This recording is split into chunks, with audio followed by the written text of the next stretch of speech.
கடந்த 17 ஆண்டுகாலமாக வழக்கறிஞராக பணியாற்றி வரும் விஎஸ் கோபு ஆகிய என்னை இன்று மருத்துவர் ஐயா அவர்கள் வழக்கறிஞர்கள் சமூக நீதி பேரவையினுடைய மாநில தலைவராக இன்று முதல் என்னை நியமனம் செய்திருக்கிறார்கள். மருத்துவர் ஐயா என் மீது நம்பிக்கை வைத்து கொடுத்த இப்பெரிய பொறுப்பினை ஏற்று மருத்துவர் ஐயா என்னிடம் என்ன கட்சி பணியை எதிர்பார்க்கின்றாரோ அதை காட்டிலும் 2 மடங்கு செயலாற்ற ஆயத்தமாக உள்ளே.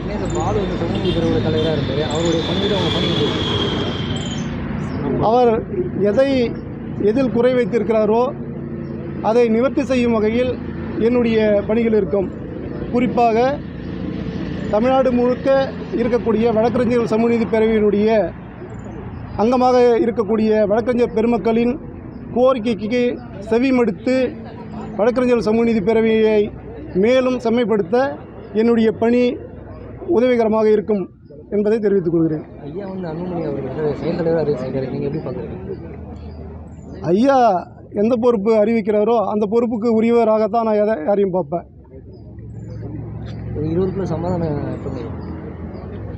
அது அவங்க 2 பேரும் எடுக்கக்கூடிய ஒரு முடிவு. சமாதானத்துக்கு எங்களை மாதிரி ஆளுங்க முயற்சி செய்யக்கூடிய ஒரு சூழல் இருந்ததுன்னா நாங்கள் அதை நிச்சயம் செய்வோம்.